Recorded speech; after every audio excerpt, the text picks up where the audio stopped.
તો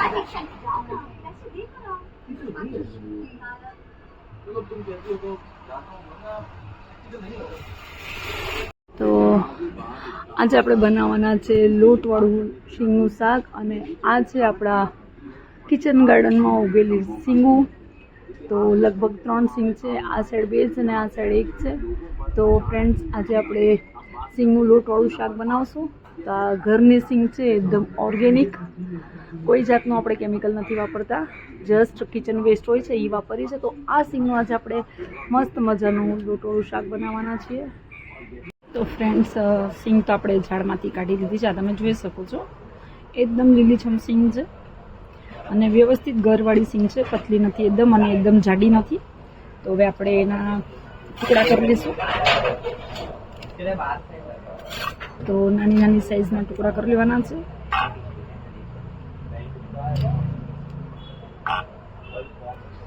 સરગવો આમે હેલ્થ માટે ખૂબ જ સારો હોય છે, સૌથી એક્સ્ટ્રા કેલ્શિયમ આની અંદર હોય છે, જેને હાડકાના પ્રોબ્લેમ હોય એના માટે તો સૌથી બેસ્ટ છે સરગવો. તો ફ્રેન્ડ્સ આવી રીતના જ આપણે 2 સરગવા કાપી લઈશું.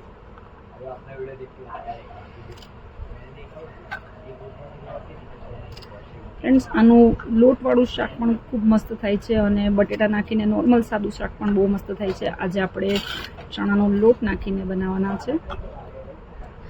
આ છે આપણી ઘરમાં કિચન ગાર્ડનનો સરગવો. તો ફ્રેન્ડ્સ આપણે આ સરગવો કટ કરી લીધો છે, તો હવે આપણે એને બોઇલ કરી દઈશું. તો ફ્રેન્ડ્સ જે સરગવો આપણે કટ કર્યો તો એને વ્યવસ્થિત પાણીથી ધોઈ અને કુકરમાં પાણી લેવાનું છે, પણ ઓછું લેવાનું છે, એક્સ્ટ્રા પાણી નથી લેવાનું. બાકી જે આપણી શીંગ છે એકદમ છૂંદો થઈ જશે. તો ધોઈને પાણીમાં આપણે એડ કરી દઈશું. એક સાઈડ ગેસ ચાલુ કરવાનું બાકી છે હજી, અને અંદર થોડુંક મીઠું નાખી દઈશું. તો મીઠું નાખ્યા પછી થોડું હલાવી લેશું અને કુકરનું ઢાંકણું છે એ બંધ કરી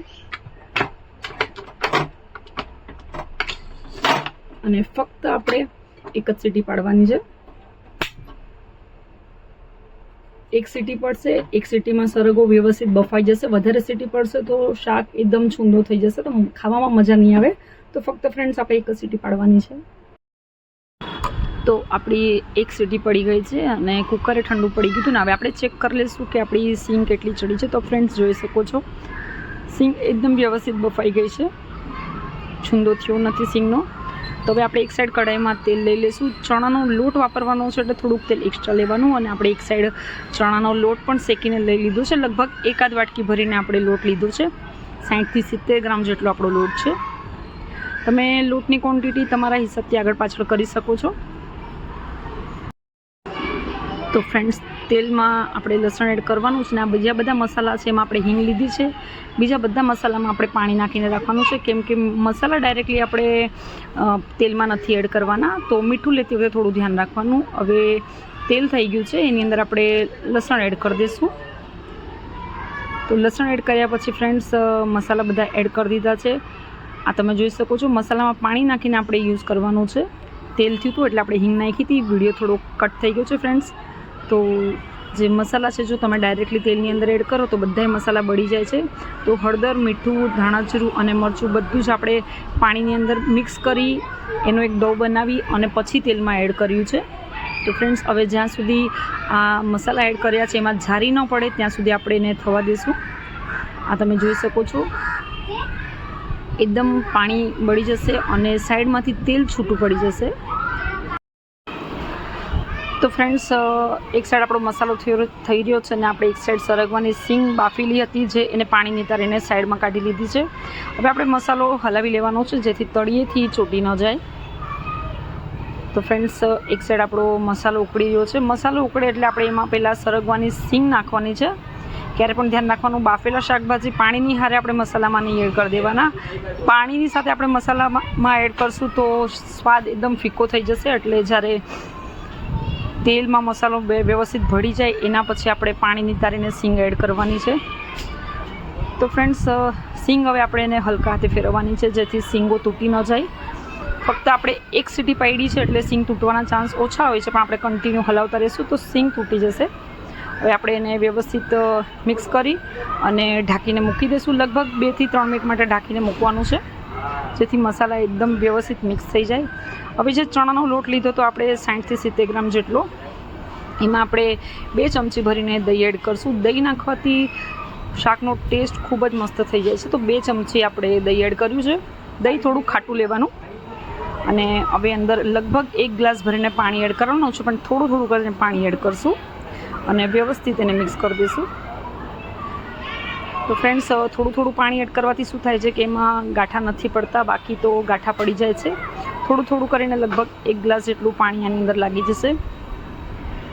તો ફ્રેન્ડ્સ, પાણીમાં આપણે ચણાનો લોટ મિક્સ કરીને જ્યારે શાકમાં એડ કરીએ છીએ ત્યારે શાક દાસતું નથી નીચેથી અને ચણાનો લોટ પણ એકદમ વ્યવસ્થિત પાકી જાય છે. આ તમે જોઈ શકો છો, જે સરગવાની સીંગ આપણે મસાલામાં એડ કરી હતી, એકદમ વ્યવસ્થિત મસાલો મિક્સ થઈ ગયો છે સીંગમાં. તો હવે આપણે આ સ્ટેજ પર ઉપરથી જે ચણાના લોટનો ડો બનાવ્યો છે એ એડ કરી દેવાનો છે. તો ફ્રેન્ડ્સ, વ્યવસ્થિત હલાવી અને ચણાનો જે ડો રેડી કર્યો હતો, મિશ્રણ રેડી કર્યું હતું, એ એડ કરી દઈશું. અને ફ્રેન્ડ્સ, હવે આને આપણે હલાવવાના નથી, એમનેમ જ આપણે લગભગ 2 થી 3 મિનિટ માટે ઢાંકીને રાખશું, કેમ કે અત્યારે હલાવશું તો ચણાનો લોટના ગાંઠા થઈ જશે અને પછી તળિયેથી ચોંટી જશે. તો હવે આપણે આને લગભગ 2 થી 5 મિનિટ સુધી આમને આમ જ ઢાંકીને રહેવા દઈશું, જેથી બાફમાં ચણાનો લોટ ચડી જાય એકદમ વ્યવસ્થિત. 2 થી 5 મિનિટનો સમય થઈ ગયો છે. ફ્રેન્ડ્સ, પાણી એબ્સોર્બ થઈ ગયું છે. તો ફ્રેન્ડ્સ, હવે આપણે એને હલકા હાથેથી હલાવી લઈશું. આ તમે જોઈ શકો છો, પાણી એકદમ બળી ગયું છે અને લગભગ 90% આપણું શાક બનીને એકદમ જ રેડી થઈ ગયું છે. આ તમે જોઈ શકો છો, સાઈડમાંથી તેલ છૂટું પડી ગયું છે અને એક અલગ જ એકદમ મસ્ત એવી સ્મેલ આવી રહી છે. જે આપણે ચણાના લોટમાં દહીં મિક્સ કર્યું હતું એના લીધે તેલ પણ છૂટું પડી ગયું છે અને સ્મેલ પણ એકદમ મસ્ત આવી રહી છે. તો ફ્રેન્ડ્સ, ચણાના લોટનું જે સિંગનું શાક બનાવે છે, જો તમે આવી રીતના બનાવશો તો ફ્રેન્ડ્સ સુપર ટેસ્ટ આવશે. અને હવે આપણે ગેસ બંધ કરી દઈશું. આપણું શાક બનીને રેડી થઈ. તો ફ્રેન્ડ્સ, હવે આપણે શાક જે છે એક પ્લેટમાં સર્વ કરી લઈશું. આ તમે જોઈ શકો છો, એકદમ સુપર ટેસ્ટી શાક દેખાઈ રહ્યું છે અને સર્વ કરવા માટે આપણે એક પ્લેટ લઈ લીધી છે. આ સિંગનું લોટવાળું શાક ફ્રેન્ડ્સ રોટલી સાથે અને ભાખરી સાથે સુપર ટેસ્ટી લાગે છે. તો હવે આપણે એને સર્વ કરી લઈએ. હેલ્ધી એવો સરગવો ફ્રેન્ડ્સ ટોટલી વિટામિન્સથી અને કેલ્શિયમથી ભરપૂર હોય છે. દૂધ કરતાં અને બીજા ખાદ્ય પદાર્થ કરતાં સરગવામાં સૌથી વધારે કેલ્શિયમ હોય છે. તો ફ્રેન્ડ્સ, સિઝન પ્રમાણે જ્યારે સરગવો આવે ત્યારે ખાવું ખૂબ જ જરૂરી છે, શરીર માટે ખૂબ જ ફાયદાકારક છે. તો ફ્રેન્ડ્સ, આપણું જે શાક છે એ સર્વ થઈ ગયું છે. હવે આપણે ગાર્નિશિંગ માટે થોડીક કોથમીર રાખી હતી, એ સ્પ્રિંકલ કરી લઈશું. જો રેસીપી પસંદ આવે તો લાઈક કરજો, શેર કરજો, કમેન્ટ કરજો અને ચેનલને સબસ્ક્રાઈબ કરી બેલ નોટિફિકેશન ક્લિક કરજો, જેથી આવવાવાળી મારી બધી જ રેસીપીની નોટિફિકેશન તમને મળતી રહે. Thank you.